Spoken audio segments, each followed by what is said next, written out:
কিন্তু সেই অশান্তিৰ কাৰণ আজিও মই নিৰ্ধাৰণ কৰিব পৰা নাই।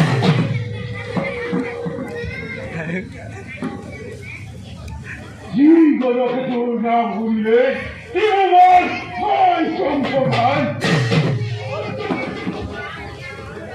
তাৰ পুত্ৰ ইন্দ্ৰকেতু আৰু সিংহকেতুৰ প্ৰকল্পনাকৰ সূৰ্যৰ নাচু আকাশ মাৰ্গত লৈ যায়।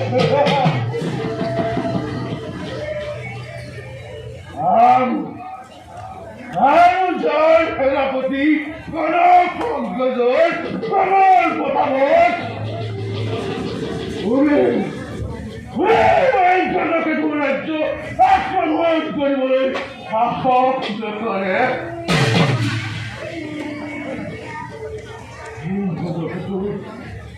এই গজকেতুৰ আজি সকলো থাকিও যেন একোৱেই নাই।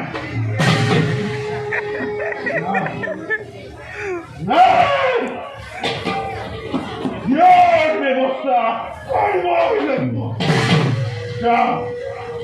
আমাৰ পুত্ৰদলে আৰু সেনাপতিৰ লগত ইয়াৰ বিষয়ে আলোচনা কৰিছোঁ।